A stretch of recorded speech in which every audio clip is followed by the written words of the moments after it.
แม่โดยสบายใจแล้วนี่สบายใจเลยโอ้ยแม่กู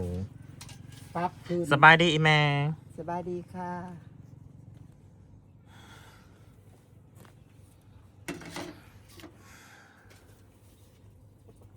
ปั๊บขึ้นอีกโดยเน็ตออนสัญญาณเน็ตออนอัน FC ว่าแม่มอสใช่ว่าแม่มอว่าเป็นขู่กันมาสั่น คู่ค่ะคืนมาคือเก่า อ้าวเห็นบอกแม่มอ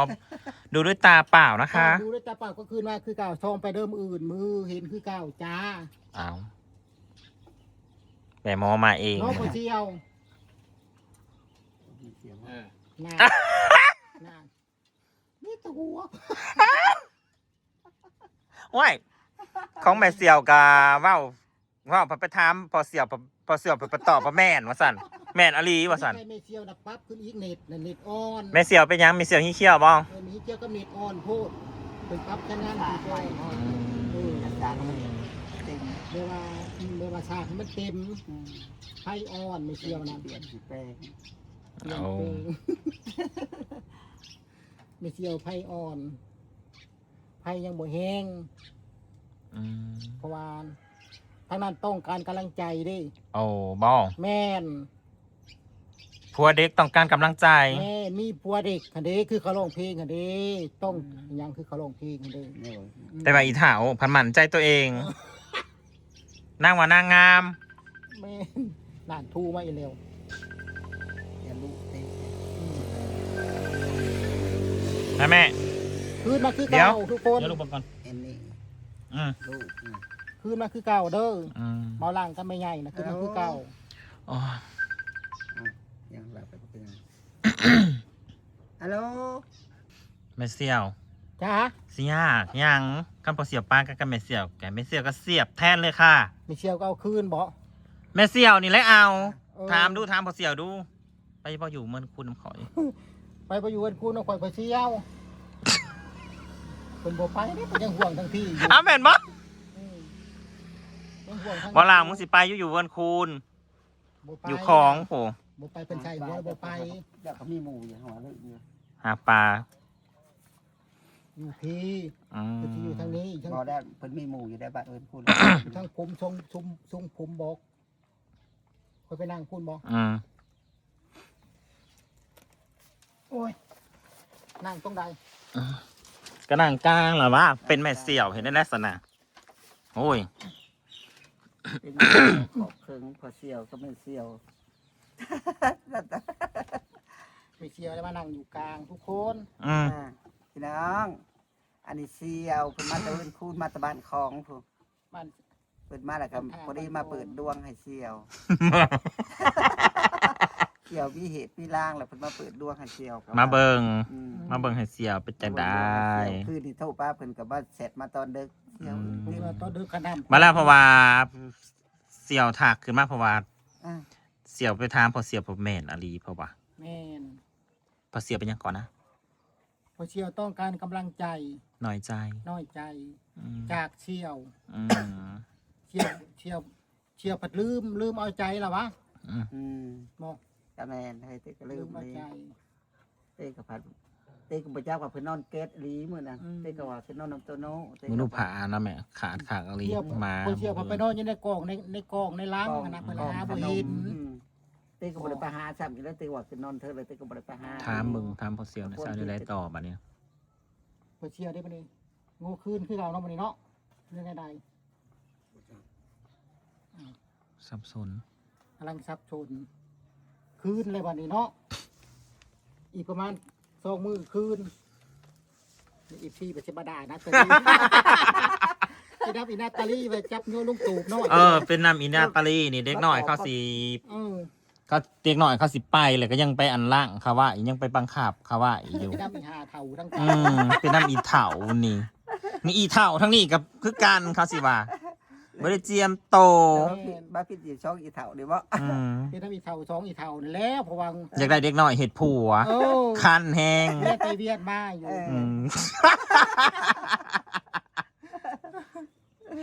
เสือกับเสือคือการได้ประเด็น เสียเรื่องบ่ เรื่องคือการไม่เรื่องดอก แต่แค่พอเสี่ยวต้องการกำลังใจ เต้ก็บ่ฮู้ว่าจะ เพราะว่าแม่เสี่ยวนั้นคืดบ่ทัน แม่น คืดบ่ทัน คนเฮาเขาบ่ประสบพบเพาะก็บ่ฮู้เฮ้ย คือว่าละเพิ่นกันเพิ่นหาการได้ผ่านทั้งนี้หาก็ผ่านทั้งเงินข้าวผัวใหม่ แม่น เลยเอาใจบ่ถือ ได้บ่ดัดใส่ผัวแล้วบ่ถือแม่นอยู่ บ่ฮู้ เฮ้ย ว่าผัวนั้นต้องการกำลังใจเพิ่นจังซั่น อืม ก็เลยมาย่องมาแย่งคืนทุกคน แม่น อืม ก็เลยเลือกขี้หมูขี้ไก่เกิดมา แม่น อืม คันสิทีมสิได้คันสิไปก็ขี้เดียดก็สิคืนมาคือเก่านั่นแหละพังไป อื อื ม ม เนาะ แม่น นี่ยังอยู่นํกันเดี๋ยวนี้กันนี่ล่ะ บ่ได้ไปทางใด เพิ่นขับรถในบ้านคือ บ่ไปแต่ละเถื่อนะคือไปเลยได้สิบ่ได้เจอกันอีก อืม เดี๋ยวเถื่อนะ ไปแต่ละเถื่อนะแบบคือไปเลยสิบ่ได้เจอกันอีก นั่นแล้วก็เข็น ยากได้สิได้มาเจอกัน ยากได้ ด้วยความที่แบบว่าบ่พร้อมทั้งสองฝ่าย ฝ่ายทั้งเฮานี่ก็บ่พร้อมที่จะเจอกับมัน งวดก่อนนั่นนะ มันก็บ่พร้อมที่จะมาเจอกับซุมเฮาเนาะแม่ แม่น ก็ได้บางวันนี่โอเคอยู่ วันนี้โอเค ตัวน้อย โอเคเพราะว่ามันบ่ได้แบบ แบบหยังวะบ่ได้ผิดกันหรือว่ามีเรื่องที่ บ่ได้ รุนแรงกว่านี้หั่น หั เดี กแต่หมอนี่หักแต่หมอนี่เนี่ยต้องการมันอยากฮู้ว่าข่อยน่ะผิดหยัง อืม ผู้นี้นั่น อืม อยากฮู้ว่าข่อยน่ะผิดหยัง นั่นแหละก็ทรงต้องการกำลังใจเด้อเฒ่า พิษแล้วเพิ่นโทรมาเฮาบ่ได้รับเขาว่าครับก็ตัดชายไปโลดเพิ่นว่า อ้าว อืมไอ้ตัดมานี่ เต้งปะโทรมาให้เพิ่นไปเพิ่นไปเอาแกงขี้เหล็กแล้วปันว่าง ผิดจนแกงขี้เหล็ก ลงมาที่เข บ่ว้าวแม่ อื มันบ่ได้หาบมันว่ามันบ่ได้หาบ เออ เจ้า อย่ามันว่างตัดไปเองบอกเลยนะผม มัน แม่ ตั ก็ ด บ่ ไป จะ บ่ลัง เขาสากไว้ได้ในตู้กินพากันกินข้าวนี่ อืม อ๋อมันเล่นมันตัดเองมัน เป็นสิตัดเองตอนอย่าบ่ผู้รับเพิ่นแบบ ตัดเองมันนี่นั่น เพิ่นน่ะเพิ่นเล่นบ่เป็น เต้งเพิ่นบ่ได้ เพิ่นเลยมาหาเรื่องผัว เต้งเพิ่นบ่ได้ละเอียดบ่ได้กับโทรศัพท์น่ะเขียนเต้ง โอ้ยนักข่าว มาเพิ่นเสียบปลั๊กไฟอัญญาเพิ่นนั่นโทรมาแล้วมีแต่ตัดชายแล้วได้เพิ่นบอกจิโน่ว่า อืม เขาขึ้นแล้วแหละ อืม อ๋ออันนี้แล้วอันนี้ตัวนี้แล้วตรงนี้แล้วที่เฮาต้องที่ข่อยถามว่าอัน อืม มาจากอันเมมาจากเมเชียวน่ะบ่ได้งอนกันบ่ตัวมันคัดตัวนี้แล้ว แม่นให้ก็งอนอยู่แต่มื้อซื่นมื้อหนึงแล้วเรางอนกันยอดเอา ยอดเกงขี้เหล็ก แม่ แล้ว อีแม่ให้บักโน่ไปบักถิ่มซักกกิเล็กต้นเหตุนะ เต้ก็บ่ได้จักว่ามันตัดเองแล้วเต้ก็บ่จัก เจ๊ ต้นกิเล็กต้นอันประแซบแต่ได้ มันเร็ว เที่ยวแต่กินอยู่นั่นนะ พูดหลอนต้องบอลมาลั่น หากะไปอันหากะหานลง ข่อยจะเก็บอยู่ ทางลูกบ่เลยเฮ้ยลิลงบ่เลย กะกาบ้านโดนเติมมันตัดเองมันคันตัดไว้แล้วคนตัด บ่แล้วมันก็เฮิงเติบ นั่นเร็วมันตัดเองมันน่ะ เฮิ นะ งแต่เราปึ๊บไปเตะเตะลงมาเตะเขาว่า นั่งกับผัวนั่งคุณบอกคนนี้ตัดซ้ายไม่บอก เตะลงมาก็โอ้ยเตะว่าเตะก็เริ่มมาว่า แม่เสี่ยวกะกอดอ้ำพอเสี่ยวหน่อยกว่า บ่แล้วบ่กอดได้ยังเครื่องยังมีบนเครื่องกันอยู่ อยู่บ่เตะก็แล้วโอ้ยเตะว่า ย้อนแกงขี้เล็ก กับแม่เสี่ยวแล้วกอดเอาโลด ก็บ่ได้นึกได้ใกล้บ่ได้อยากอื่นเรียกใกล้ดอกเฮ้ยแกงขี้เล็กเตะลงมาเตะพันลง แกงขี้ มา เหล็กเป็น มาแล้วก็น้ำโลบนี่บ่ เตะก็บ่ได้ว่าบ่ได้ว่า เออ พี่ เพิ่น ชันเอา บ่ เตะก็ พา โอ้ย คนในตัวโน้ บ่ได้เตะว่าเพิ่นนอนอยู่เด้เพิ่นนอนเล่นเกมอยู่เตะละโอ้ยถ้าผมไปมีเวีย แล้วมึงสิไปซ้ายนี่ล่างบ้านนี่นะมึงสิไปน้ำบ่หรือว่ามึงสิไปแต่มึงหรือใดๆนี่ ไปน้ำการนี่แล้ว หืมกูสิไปกินซ้ายกูมีบ่อนกินเด้อสิบอก ไปน้ำการมันจะได้เข้าใจกัน เอาไปต่างหากมันกระเทาะแห้งแล้วถึงไปกินซะยังมีหลายบ่อน เชื่อไม่เที่ยวนี่เป็นน้ำอีกกระเทยผู้อยู่กลางในน้ำให้ไป เออทางที่กูนะอุตส่าห์เสียแหละให้เขาเลิกกันปากันเดี๋ยวนี้เลิกซะยังอีก กระเทยเทาก ระเทยเถ่าอีนางกลางนั่นว่าให้เขาคบกันอีกนั่น มันต่ออีก เออ ผมว่าโตอีก ว่าให้เขาต่ออีกทั้งที่เขาเลิกกันแล้ว กูเมื่อยด่าผู้นั้นพันสิบันได้ด่าอีเถา เอาทุกคนคนเราต้องการกำลังใจดีก็ต้องมา คือเขาเอาก่อนคลิปนะนั่นเลยพี่น้องเอ้ยผัวเมียเสียมันปากันแบบมันบ่ได้ดอก โมเมนต์มันสิมีมื้อเธอหนึ่งโมเมนต์มันสิ ก็คือพวกเจ้าที่เบิ่งคลิปคือการแถลงคันมีคนบอกให้ซุ่มเจ้าปากันกับผัวกับเมียซุ่มเจ้าสิปาได้ สิ บอก ปะโนมกันต้องมีรายละเอียดข้างใน คนหาวมันก็มีเงาะมีงอนกันนั่นแหละ ต้องมีเจ็บต้องมีปวดทุกคน ต้องมีเจ็บ หัก มี ต้องมี ปวด สร้างร่วมกัน มันต้องมีอัธรสชีวิตนะมันมี ตัวบ่ว่ากันที่นี่แม่น ชีวิตน่ะมันต้องมีครบรส 3 โหลดที่ หลายกว่า4โหลด พวกขี้เล็กนะยันอย่าจะเก่งก็เกือกขี้เล็กบัดนี้นะ เป็นลาว ย้อนขี้เล็กทันใด ห่างกับพัวกระยอนเกย อันนอนในกองนี่สิบ่ปานใด อืม ปานใดแล้วเพิ่นเกลียดตอนนี้ได้แห้งซะได้ ในกองนี้ เพิ่นเราว่าสเต็กมันนอนนาอยากตายบ่ไปฟุกไปกดเอาเต็กก็บ่จักอีเด้เต็ อั ก น ก็ นั้น ว่า อันนอนกับกำลังใจคือกันตัวผมว่านำหา เต็กก็พัดคือว่าคือนอนน้ำเตโน อืม เต็กก็เลยว่าเต็กก็ไปที่มากอกวันก็ว่ากับเพิ่น มันดีจ้า เต็กก็ว่าคอยบ่จักอีว่าจะนอนแก๊สกอกวันก็ว่ากันอยู่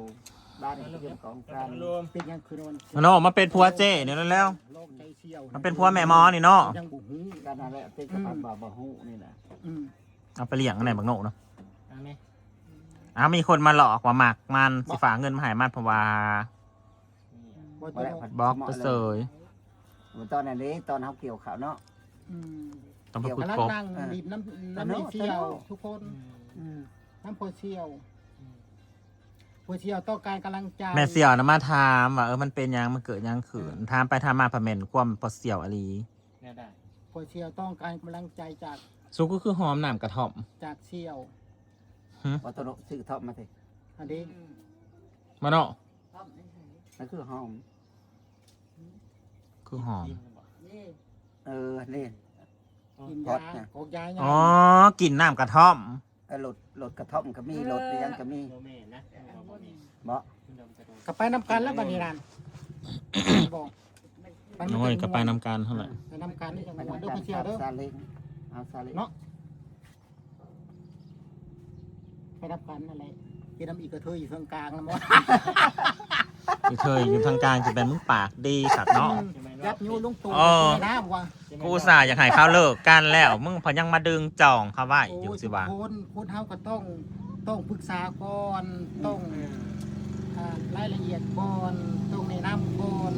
คนอื่นนะ คนอื่นก็คือคนอื่น มันบอดี้เท่ากับคนรอบข้างดอก แม่นเราก็ต้องถามเพราะว่าคนนี้ก็ต้องการกำลังใจนะทุกคนเราก็ต้องว่าเขาต้องถามก่อน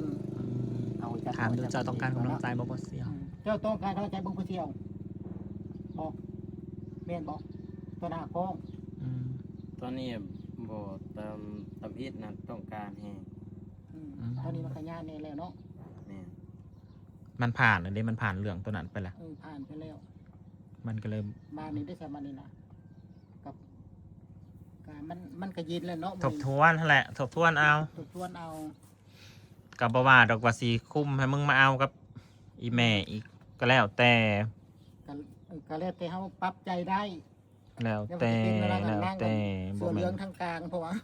มันเป็นอีแม่หมอนี่ มึงมาเป่ามอนใส่มอนบอกปัจจิวามึงใส่คล้องใส่ข้าวอีกตีเพราะว่าอีแม่หมอนี่เพราะว่า ก็เคมาเอาใจซื้อ